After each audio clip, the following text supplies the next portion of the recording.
Hi, everybody. All right, let me share my screen. Actually, before I share my screen, I will just start off talking. All right, so today's episode of the Social Entrepreneurship Show is all about strategic frugality, surviving the recession, inflation. We've got a lot of things going on in today's world, and I'm here. Here's the thing, I'm here to help you combat the issues that you're facing. I want to make your life easier. All right, so today's episode will be a little bit different. I'm going to do a presentation, not just talk, because I feel I'm inspired by a presentation that I recently did in DC, um, where people were talking about, not being having to pick and choose between food and gas and rent and things like that because of the current economic times that we're in. And I want your social enterprises to survive this time. I want you to survive this time, and I want you to thrive as a result of it. And so despite all the craziness happening. All right, so I did not even introduce myself. I just started. All right, I am Dr. Rashida L. Weaver. I am the creator of the Social Entrepreneurship Show and the founder of the International Institute for Social Entrepreneurship. All right, let's get into the presentation. Welcome to my show and welcome back if you've been here before. All right, I'm very excited about today's talk. Just a minute. I'm going to grab some water. Okay. Wait, did I just pause it? I paused stop screen. Pause. All right, so strategic frugality. About me, once again, I'm Dr. Rashida L. Weaver, founder and CEO of the International Institute for Social Entrepreneurship. I am one of the world's leading experts in social entrepreneurship. I have worked for the University of Vermont, Iona University. I've worked for Rutgers University, where I graduated from. And I'm the author of the book on social entrepreneurship, which is Social Entrepreneurship, A Practical Introduction. It's a textbook that is being sold all over the world. It's sold in over 60 countries right now. And I love it. And people love it. And it's very effective. So that's the great thing. So people that read the book, lots of good things tend to happen for them. Revenue generation, starting organizations, obtaining grants, connecting with partners. So great things happen for them. And before I even move on, if you don't know already, I want to stress this point that the foundation of my work really focuses on advancing the personal, social, and economic well-being of social entrepreneurs. I repeat, the foundation of my work, what it's all about, is advancing the personal, social, and economic well-being of social entrepreneurs. Now, what does that mean? It means that this entire institute that I've created is all about, yes, creating social enterprises. Yes, supporting people that support social entrepreneurs as well, like or supporting organizations, working with government, all that stuff, helping you literally design social enterprises and advance them over time. I want you to make money. I want you to do good with it. But I also need you to do good as a person. That's where the personal part comes in. Because if it is so not inspirational for you to be doing good for other people, but being depleted by it and worn down and running your own life in the process. I've seen that. I'm from the Bronx, New York. I've traveled all around the world, actually, doing poverty alleviation projects, research studies, all kinds of things. And I've too many times I see people that have really good hearts and really good intentions go out into the world and they try to do good and they forget about themselves. They become a martyr to their own cause. And we don't need you to be a martyr. We need you to be strong. We need you to be successful. We need you to be celebrated, healthy, and flourishing. So my goal is for social entrepreneurs to flourish, and that's what this presentation is inspired by. All right. So strategic frugality. Strategic frugality refers to the process of only or mainly spending money on revenue generating activities. This is particularly important in social entrepreneurship in two particular times. The first is in the startup phase when you don't really have revenue coming in a lot of times. When you're building your organization, you're designing it, you're growing, evolving, but you're not necessarily up and running all the time yet. Or if you are, you may not be making a profit because many organizations, whether you're social or commercial business or nonprofit, many organizations don't make money the first year. Many actually don't even make a profit until after year five, and then they've got that system developed, and they can systematically generate revenue, right? But for many people, but for some people, they make a huge profit in the first year. It depends on a number of factors, but it's normal to have a growing for it to be a process where you're learning as you're going, and you're going to have hiccups, you're going to have ups and downs, and so that's normal. It's normal to have challenges and to not see a payoff until you've invested some time, energy, and resources up front. And so that's one area in which the startup phase is where we see strategic frugality used, but also in times of economic distress, recession, major inflations like we're experiencing now, high cost of living environments. This is where we want to cut back on unnecessary purchases, and not all of the unnecessary. I could just say, because, well, we'll get into it. Cut back on unnecessary purchases and double down on what's already generating revenue for you. So if something's making revenue for you, can you expand that? Can you scale that? And sometimes it's not even expanding or scaling, but just being stable. Stability is underrated. We always talk about business growth and getting to the top, but if you can literally just have a stable income or stable salary, you're able to pay your employees a stable salary or income year to year, I mean, that's success. That's really success, because you can have periods. I've seen this where some organizations they launch really hard, they have immediate success, but they can't sustain it. They don't even know what. Sometimes it's luck. Sometimes it's a luck. It could, and when I say luck, it could be literally a particular political administration while you're like, creating a policy or a grant opportunity, and now you succeeded because of that, but you missed all the building blocks it normally takes for social entrepreneurs to become successful. And because you missed it, once that administration's out and those programs are no longer available, so are you, right? And so we want to fast growth is not always what we want. Stability is actually, if you can have stability, imagine having a social enterprise that you can survive off of and you can employ people, and not survive off of, but you could like have a nice income every year for 40 years. That's the goal, you know? And so you don't have to necessarily make $1 million every year, but if you can make $250,000 a year, you have a couple of people on your payroll and you're thriving, you're doing well, and you can do that for 40 years, that's beautiful. In times of economic crisis or decline, strategic frugality enables social entrepreneurs to weather the storm. You got to survive this time. You need to survive this time. And so we want to cut back on unnecessary things once again. And also unnecessary things could be unnecessary. Like, are you open for too many hours of the day? Right? It's like, are you overworking and there's no customers? Like, is there something else that you could be doing, like applying for grants if you don't have money coming in? And so, or maybe hosting a fundraiser or doing an online crowdfunding campaign.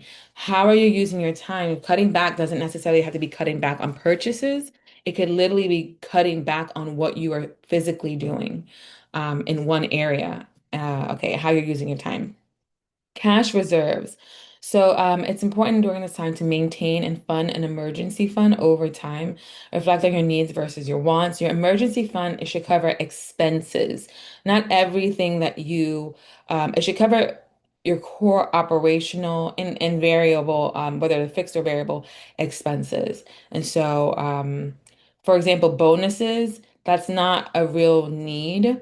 That's a want. And so, as long as you want to make sure that your organization can survive for the next 3 to 5 years, and you're not going to be able to do that usually, like, up front, like right now, but just work towards it. Yep, just a second. Okay, hold on. My phone is ringing. Let me pause my record. All right, let's get back into it.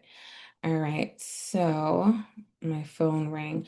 All right, so limit unnecessary spending. So, due to the uncertainty of these economic times, activities that do not support revenue should be limited or discontinued in an effort to weather the storm. Some examples of conserving resources can include examining where you can cut costs, but no deprivation. I'm not a big fan of deprivation because I notice even in my own personal life or the organization as well, like when you deprive yourself of certain things, luxuries that you love. Like, you don't have to deprive yourself overall. You can deprive yourself in terms, you can limit in terms of frequency, right? Like some people drink coffee every single day. They'll have multiple coffees in a day. Instead of having multiple coffees in a day, you can just have one cup of coffee a day, or you can go out to coffee once a week, but instead invest in a coffee machine, a coffee maker, and make your own coffee, right? You could limit spending in terms of space, right? Or where are you operating out of? Do you have an office? Can you work from home?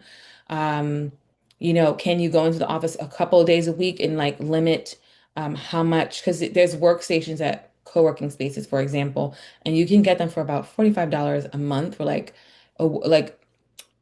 a few hours every week, or you could do like 2, 3 days a week, whatever you need to do. But there can be ways to limit certain major costs in your organizations. Cut activities that consume resources as opposed to help you generating revenue. So anything that is like just, it's just for consumption purposes, not necessarily helping you create more revenue. And that could even be your own behavior too. Like a lot, like that's one thing. A lot of times we'll have downtime, you're running your social enterprises and we're scrolling on social media and you're consuming, you don't realize you're literally consuming and consuming and consuming and consuming, where you could actually be applying for a grant. You could be creating a YouTube video to help you generate income either through YouTube or just getting message out there. You could literally you could be setting up a crowdfunding campaign. Like you could shoot a video for a crowdfunding campaign. The videos are usually about 5 to 10 minutes long. Sometimes they're even 2 minutes long. And you could do that in literally a day. And so be really careful about how you're using your time and distractions, really, really think about what could be distracting you and limit that. All right, so renegotiating supplier contracts. So, yeah, that's pretty self-explanatory. Renegotiating the contracts that you have. And that could also be not just a supplier contracts, like people that supply, organizations that supply you with certain resources. It could be your own business contracts, like your contracts for that are your revenue, right? You could literally renegotiate that to see if you can increase it in some kind of way. Reduce unnecessary overhead, share office space and equipment costs if you can. Those are some examples. So revenue sources and savings don't depend on one grant, donor, customer, or government program. So I know there's some social entrepreneurs that I work with. I have some social entrepreneurs, they make a six-figure grant and it's from one person. That's amazing. That's wonderful. And it can last you a while, if you really know how to manage those resources. But also, look into working with other people as well. Spread your name, spread your word, because you want to be able, like, what if something bad happens and they can't work with you next year? We don't want that to happen. But during the pandemic, there were a number of organizations that did not have cash reserves. They did not prepare for something like that to happen, and they no longer exist as a result of it. And I'm sure that they were partnering with somebody. I'm sure that there's a domino effect on the companies that they're working with, the suppliers that they're working with, and on their customers as well. And so, the more you can diversify your revenue right now, the better. So, and combine those earned income, grants, donations, memberships, partnerships, and contracts where appropriate. Definitely manage your partnerships, nourish them, but also if you could even just apply for a grant or an assistance program could also be for your personal life as well. Like maybe if you can't pay your rent, apply for, I think there's like it's called arrears program, apply for that. Apply for assistance. You could literally get $1,000 to $2,000 of assistance with your rent. Apply for assistance with your light bill or energy, whatever it is, make it work. Check your perception. This is super important. Actually, I'm gonna write a note to myself because as I said all these things, I just noticed something.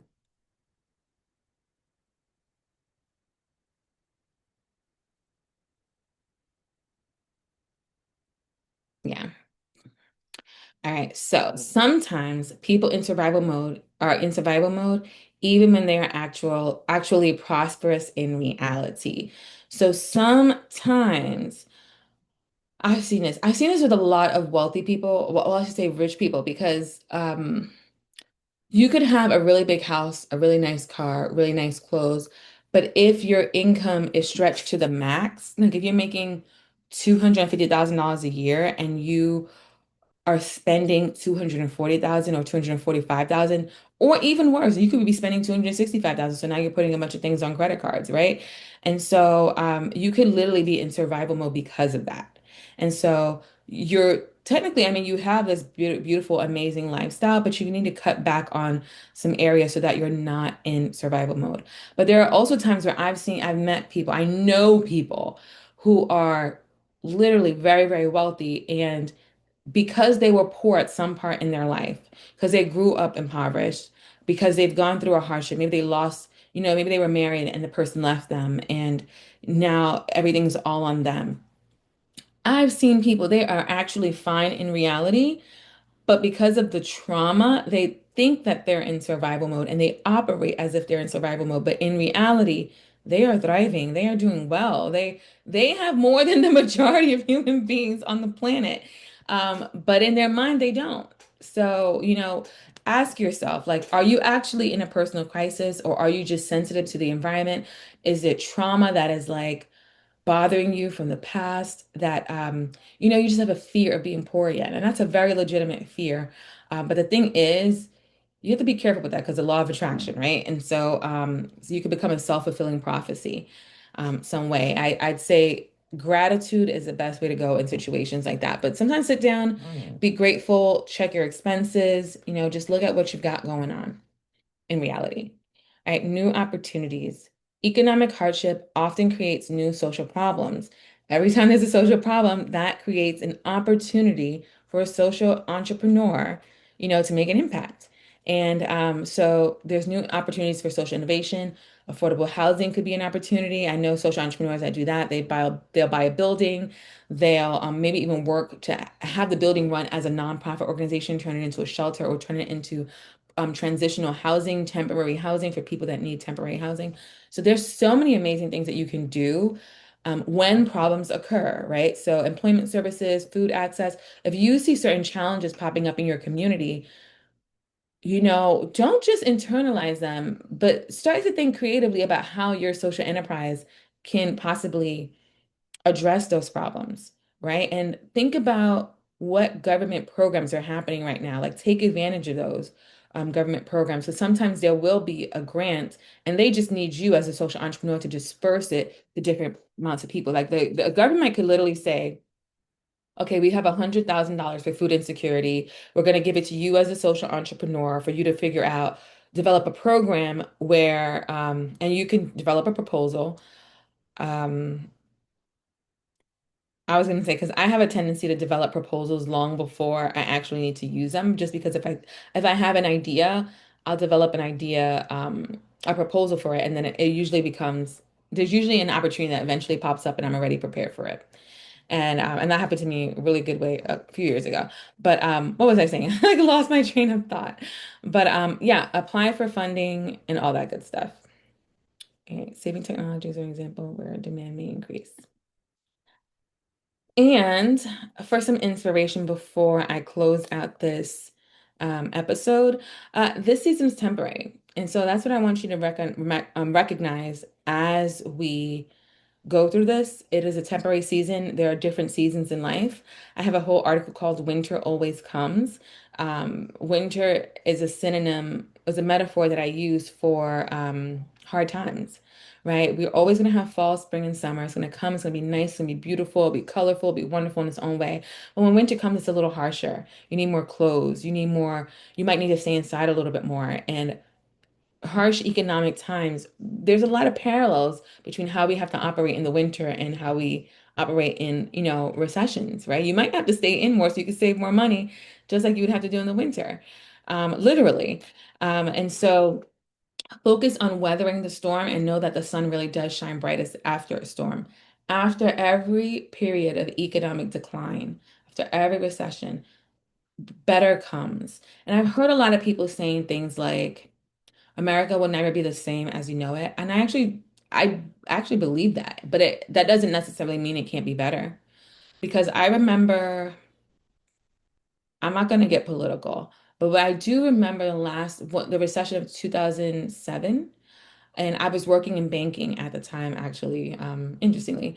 And I remember people coming in droves to withdraw their money. And you know, it was such an interesting time. It was a really, really interesting time. Clothing was super cheap. It was like all these things that were super expensive, they all of a sudden became cheap. A lot of stores kept having sales. A lot of new Instagram was created during that time. Groupon was created during that time. So there's a lot of innovation that happens in times of economic distress during recessions, right? Groupon was created because people didn't have much money, so they wanted coupons to go have certain luxury and exciting recreational experiences. And so that's why it was literally created. And so think about that. Like, this season can be a problem or it could be an opportunity. It could be a period where you can journal and take notes about the lessons that you're learning during this time and how you're going to overcome it. And reflect on also how you overcame the COVID-19 pandemic, because I feel like you can use some of those skills now. But just really think about that, like the fact that this will be over one day, and where do you want to be when it does end? And when times are prosperous again, how can you prepare for future winters to come when times are prosperous? Because if there's one lesson that you can learn, I know one lesson that I learned during the COVID-19 pandemic is the importance of saving. I was saving like crazy during that time because I was just so afraid of what could be happening. Like I didn't know where it was going to go. And so I literally just cut back on like a lot of things and saved. And it just became a habit from there on. And it's a really good habit to have because hey, look at we're in a recession again. And you might need to dip into that savings now, right? Or at the very least, you have peace of mind. And that's everything, especially as a social entrepreneur, because that peace of mind allows you to lead in your organization with with facility. You don't want to be so stressed out that you're stressing out everyone around you. All right, next, self-realization. So a lot of times we go through things in life, and if we're moving at a fast pace, we don't realize that we're just going and going and going and going and going through life. It's so important to sit back and reflect on the fact that you have overcome every single challenge that has ever occurred in your life. You've overcome everything. You literally have.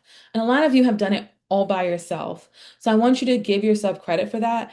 I want you to really sit down because I've done this. I've sitting down and written down some of the worst things that have happened in my life and how I've overcome it, and just recognizing like you got this. I can handle some more. Like like I did that, like this that was much worse. What I went through 10 years ago was much worse than what I'm going through now. Like I got this. And then it gives you a sense of confidence also, right? It also gives you faith in God, I think, because there's certain things that happen to you in life that you're just like, how did I overcome that? How did I not lose my mind? I should have done lost my mind after everything that I've been through. And I haven't. Thank you, God. And thank you, me. Thank you, me. My goodness. So make sure you're giving yourself credit, acknowledge the greatness that is inside of you, and keep on going, keep on striving and succeeding and overcoming those challenges. But also make sure you rest. Rest. Don't go from challenge to challenge without resting. So important. Resting, reflecting, processing it, and then literally writing down those lessons learned. If you're like me, you'll put it into a book, your lessons learned, you'll put them all into a book. And that's other entrepreneurship, right? And opportunities. I feel like no crisis should go to waste in your life. Because you also, like, literally, on that note, no crisis should go to waste. But the things that you've overcome in your life can be the survival guide for somebody else that's coming up, And so don't waste your wisdom. All right. Limit social media consumption. So I've mentioned this before. Social media has a tendency to make us compare our lives to others and to not live in the present moment. Focus on creating joy in the present. I remember during the pandemic, I was consuming so much social media and the news. I never really watched the news. I was consuming so much of the news because I was so scared about the pandemic. It's something that never happened before. None of us even thought that could happen. And I ended up getting scared. I scared myself. And then you know how I overcame it? I went outside. I started talking to people. I started going to my favorite places and just like everything worked out, and everything was actually fine for the most part. Yes, it was scary. Yes, you were getting sick, but we were all fine. We were all fine. All right. And so focus on creating joy in the present moment. Make the best of this time. If you have more downtime than usual because you're in the house, do some art, read a book, engage with your family, have a nice sit down dinner with your spouse and look into their eyes. Like, use this time. It sometimes challenges arise in our lives so that we can sit down and learn to be grateful for all the things that we have. And because so many times we are rushing to the next thing, we want to elevate, we want to level up, we want to do all of these things. And like sometimes you really do need something in life to say, you know what, let me sit back and just pause and just see what happens. All right. And so, lastly, um, I hope what you gotten from this presentation about strategic frugality, it's all about like balancing social impact with financial resilience and also emotional resilience.